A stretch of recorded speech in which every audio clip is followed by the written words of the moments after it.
আমি আপনাদের শেয়ার করছি সেট মেনুর চিকেন ফ্রাই কীভাবে ভেজে নিব, সেটা আপনাদের শেয়ার করছি। তেল গরম হয়ে গেলে সেখানে কুচি করে পেঁয়াজ কুচি করা পেঁয়াজ দিয়েছি, সাথে ক্যাপসিকাম গ্রিন অ্যান্ড রেড, সামান্য কিছু গাজর আর সাথে একটু ঘি দিয়ে দিলাম। এটা একটু তেল ভেজে নিচ্ছি আমি। ভেজে নেওয়ার পরে আগে থেকে আমি ভাত ফুটিয়ে রেখেছিলাম, সে ভাত এখানে আমি ঢেলে দিচ্ছি। আপনারা সবাই হয়তো দেখতে পাচ্ছেন, এটা ফ্রাইড রাইসের জন্য আমি সিম্পল করে ফ্রাইড রাইস রান্না করছি। যেমন ঘরে যা কিছু ছিল ওই সবজিটুকু দিয়ে, সাথে একটু মটরশুঁটি, তারপরে একটু গাজর, একটু ক্যাপসিকাম, সব কিছু দিয়ে ভাতটাকে আমি চাপে রেখে দিলাম।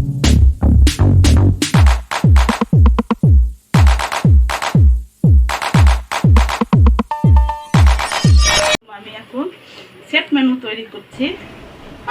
কী কী লাগবে আপনাদেরকে সবাইকে বলতে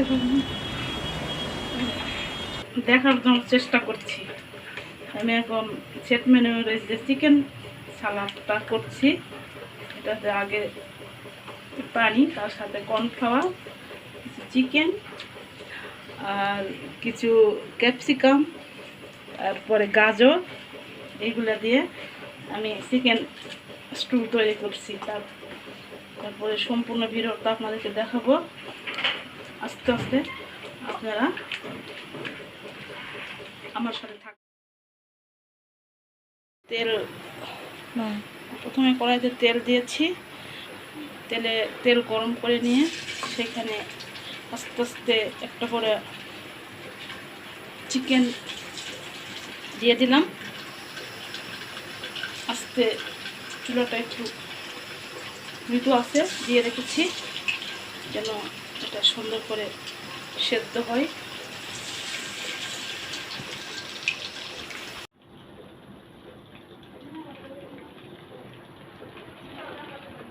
Thank you.